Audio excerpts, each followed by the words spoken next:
Huli kam ang lalaking ito na nagtangkang magputol ng kawad sa parking area ng isang mall sa Antipolo, Rizal.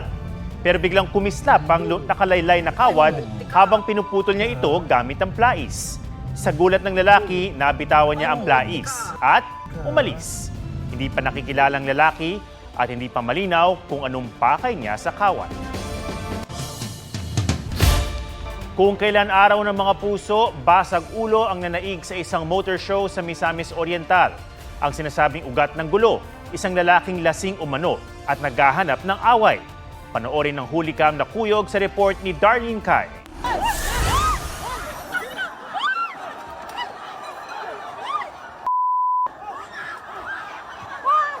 Isang malakas na suntok na sinundan ng sunod-sunod na sipa. Hindi natigil ang pag-ulan ng mga kamao at paa kahit may pulis nang umaawat. Ang bugbuga nangyari sa gitna ng isang event ng mga tri-cab o tricycle sa Tagoloan, Misamis Oriental gabi ng Sabado, Valentine's Day. Ayon sa uploader, ang lalaking binugbog ay siya raw ng gulo at lasing pa.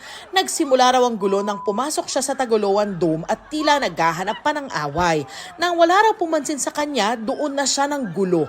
Mas nanggigil daw ang lalaki nang may sumigaw na pusasan siya. Hanggang lalo na siyang kinuyog. Sa huli, nabuwag din ng mga polis ang kuyog at dinala nila sa police station ng suspect na wala pang pahayag.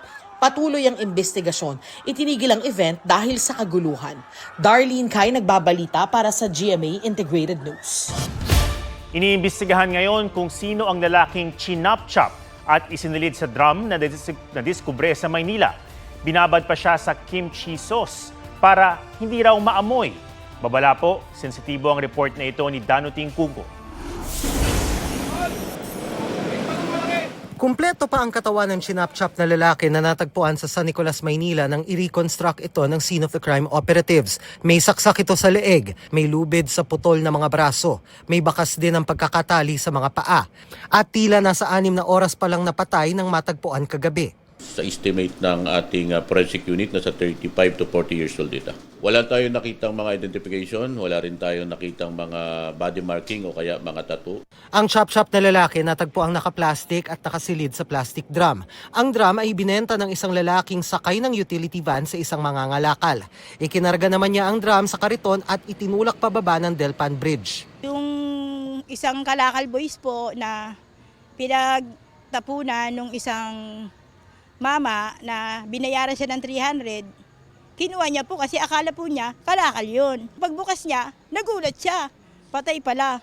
Kasama ring nakasilid sa drum ang mga bote ng red sauce o paste at sa investigasyon ng pulisya, natukoy nilang kimchi ito. Hindi natin alam kung purpose yun para hindi maamoy, para matakpan yung amoy ng katawan ng ating biktima.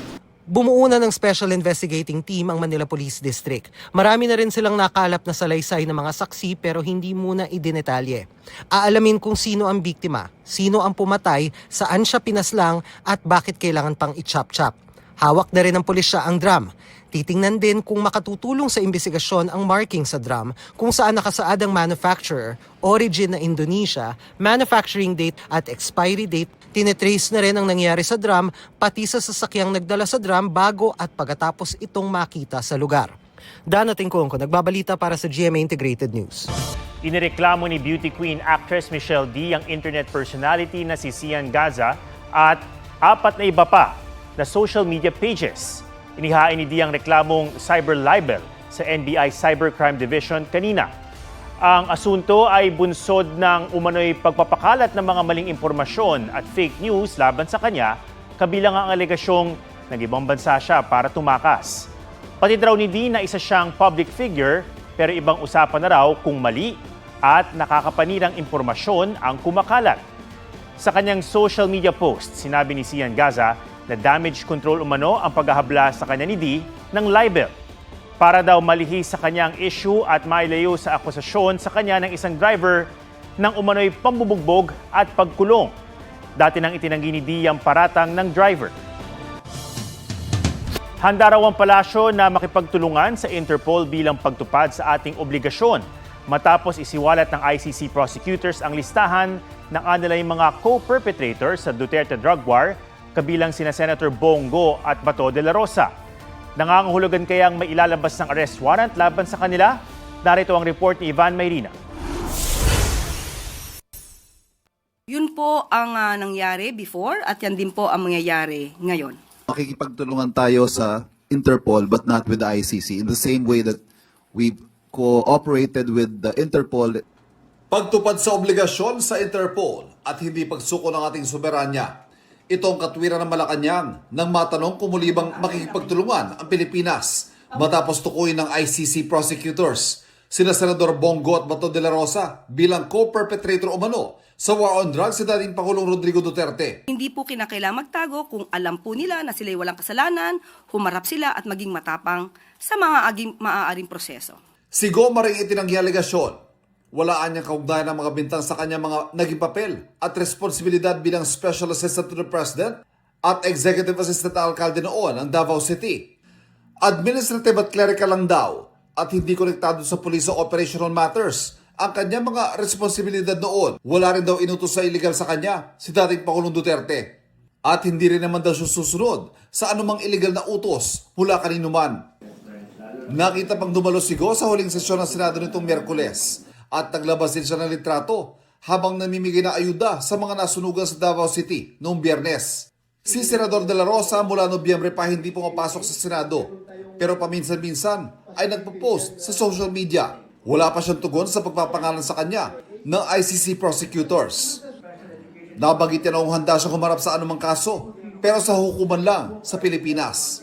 Para sa ilang senador, hindi pwedeng arestuhin ang kanilang kabaro sa loob ng Senado habang nakasesyon. I would stand by what sinabi ni Senate President Tito Soto noon na by tradition, while the Senate is in session, walang miyembro ang inaaresto sa loob.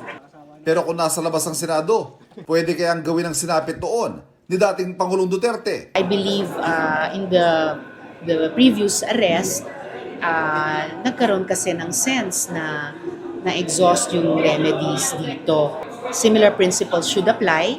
Paniwala naman ni Senate President Pro Tempore Ping Lacson, dapat idaan sa local court ang anong mga arrest warrant galing sa ICC o ibang foreign court. Pwede anyang talakayin ng Senado sa Miyerkules ang mga posibleng hakbang at pag-aaralan din ng mga abogado ng Senado ang dapat gawin. Dati nang may dokumento mula ICC na nagsasabing may mga kasabot umano si dating Pangulong Rodrigo Duterte sa kanyang drug war. Pero ngayon lang ipinakita ang kanilang pangalan sa mga dokumento. Ayon kay ICC Assistant to Counsel Attorney Maria Cristina Conti, ang pagsasapubliko ng mga pangalan ay maaaring para mas klarong maipaunawa sa publiko ang ICC case si Duterte. Yung pagdeklara at pag-disclose ng mga pangalan ngayon ay malamang sa malamang ayon sa una, utos ng pre-trial chamber o kaya ay upon agreement by the parties ng prosecution tsaka ng defense. Mukhang ito ay isang hakbang para mas maintindihan natin kung ano ba yung charges o yung sakdal na babasahin. Hindi pa nangangahulog ang may nilabas ng arrest warrant. Sakaling maglabasan yan, mainam na sundin ng Pilipinas ang prosesong nakasaad sa Article 59 ng Rome Statute. Ang kaso, kumalasa ang Pilipinas sa Rome Statute noong 2019 sa ilalim ng Duterte administration. Dati nang sinabi ng DOJ, gusto nitong hintayin ang desisyon ng Korte Suprema sa pagkwestiyon ng mga anak ni Duterte sa naging proseso ng pag-aresto sa kanya. Ivan Mayrina nagbabalita para sa GMA Integrated News. Nabasa na ng sakdal sa malversation si dating Senador Bong Revilla. Pero dahil di tumugon sa sakdal, Sandigan Bayan ang naghain ng not guilty plea para sa kanya. Si Senator Jinggoy Estrada naman at 4 na dating opisyal ng DPWH, pinigilan ngayong umalis ng bansa sa bisa ng precautionary whole departure order ng Korte sa Maynila. May report si Joseph Moro. Tulad sa kaso niyang graft, wala ring tugon si dating Senador Bong Revilla sa isinakdal sa kanyang malversation kaugnay sa Ghost Flood Control Project sa Pandi, Bulacan. Sandigan Bayan 3rd Division na ang naghain ng not guilty plea para sa kanya. Kaya po hindi nag-enter ng plea si Senator Bong kasi po mini-maintain niya yung position niya na kine-question yung legality or yung validity ng information. Not guilty naman ang tugon ng kapwa-akusadong si Juanito Mendoza, dating accountant ng DPWH Bulacan. Nabasahan na ng sakdal ang dalawa matapos maantala ng ilang beses dahil sa mga inihain niyang motion. Pinagbigyan ng korte ang isa sa mosyon ni Revilla na umapela sa ombudsman para imbestigahan muli ang kaso laban sa kanya. Yung mga charge na umabot sa korte, hindi yun yung charge na lumabas doon sa ombudsman level. Kaya humihingi siya ng pagkakataon na harapin itong mga charges na ito na hindi pinasagot sa kanya dati. Nagbigay ang Sandigan Bayan sa ombudsman ng 60 araw para resolbahin ang mosyon ni Revilla. Giit ng korte, wala itong epekto sa inilabas na arrest warrant at paggulong ng kasong malversation kaya tuloy ang pre-trial sa March 6. Naglabas naman ng precautionary hold departure order ang Manila Regional Trial Court Branch 52 para kay Senador Jinggoy Estrada at mga dating opisyal ng DPWH sina dating Secretary Manuel Bunoan, dating Undersecretary Roberto Bernardo at dating DPWH Engineers Gerard Opulencia at Henry Alcantara. Kaugnay yan sa reklamong plunder na sumasailalim pa sa preliminary investigation ng Justice Department. Sabi sa dokumento may probable cause para paniwala ang aalis sila ng bansa para matakasan ang pag-aresto at pagpapanagot sa kanila.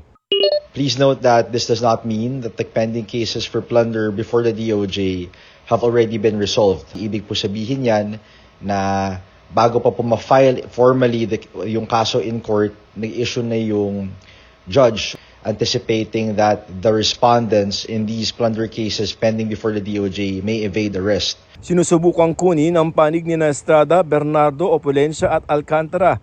Naghain naman ng counter-affidavit o kontra salaysay si Bunoan. Natanong siya kung pupunta siyang Amerika kung saan nagpapagamot ng kanyang misis. So are you planning to leave for the US po ba? Kaya mas maaga? Yes, ano sir? Sir, kailan po alis niyo sir? Hindi pa ko alam. Pero nakapagpaalam na kayo sir? Nakapagpaalam na kayo? Nakapagpaalam po. Bayag naman po. Inaalam pa ng GMA Integrated News sa DOJ kung pinayagan ngang umalis si Bunoan. Nais naman ng DPWH na makasuhan at makulong din si Curly Discaya kaugnay sa Monoy Ghost Project sa Davao Occidental. Nagmanifest na ang DPWH sa Ombudsman para silipin ang kaugnayan ni Curly. Kasama sa sinumite ang affidavit na magpapatunay na gaya ng misis niyang si Sara, beneficial owner o may-ari rin si Curly ng kumpanyang Dawit sa maanumalyang proyekto. Dadaan sa preliminary investigation ng Ombudsman kung dapat rin bang kasuhan ang asawa ni Sara Discaya na si Pacifico. Nakadetain si Curly sa Senado matapos ipakontempt. Nakakulong naman sa Lapu-Lapu City Jail si Sara. Hiningi namin ang panig ng kampo ng mga Discaya pero tumangging magbigay ng pahayag ang abogado nila. Joseph Morong nagbabalita para sa GMA Integrated News. Ilan sa celebrity dance stars sa Stars on the Floor Season 2 ipinakilala na. Isa riyan si sex bomb member Sugar Mercado. Ready na ring magpakita ng dance moves sina Paul Salas at Rocco Nacino. Sasabak din sa dance floor ang Filipina-Argentinian member ng K-pop dance group na si Shanti. Next week, i-reveal ang isa pang celebrity dance star na hahataw this season at ang makakakulab nilang Christopher Martin, Healthy for the Heart ang Valentine's Day celebration. Sumabak siya sa duathlon sa Cavite at nag-first place sa kanyang age category. Dating PBB Celebrity Collab Edition housemates na sina Will Ashley, Ralph De Leon at Brent Manalo gaganap na Fernandez Brothers sa The Secrets of Hotel 88. Nakatulong daw sa kanilang chemistry ang pagsasama nila noon sa bahay ni Kuya. Mapapanood ang The Secrets of Hotel 88 na collaboration ng GMA Network at ABS-CBN Studios simula March 2, 9:35 p.m. sa GMA Prime at pwede ring i-stream sa iWant. Athena Imperial nagbabalita para sa GMA Integrated News. Ilang oras na lang, Year of the Fire Horse na.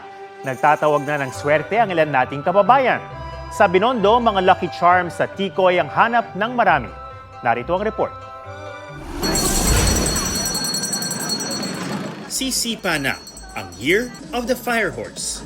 Para sabayan ang paglarga niyan ngayong Chinese New Year, pampaswerte ang habon ng marami sa Ongpin Street. Para maambunan ng blessing ng Chinese New Year. Naniniwala kayo na suswertehin kayo? Apo. Suswertehin sa lahat ng bagay, sa health nga, importante yung health tsaka pera. Good health ng family.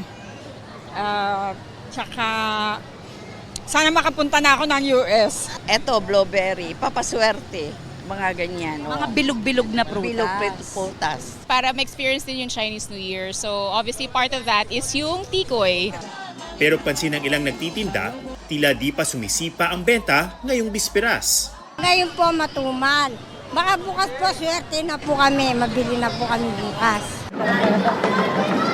Meron ding nakabuenas. Salamat sa kanilang improvised lion dance. Dahil sa okasyon, dinarayo ang Chinatown. Patok sa mga turista ang Binondo Church at Plaza Lorenzo Ruiz. Bantay sarado ang mga pulis. Sarado naman ang ilang kalye kaya may pagbigat sa traffic.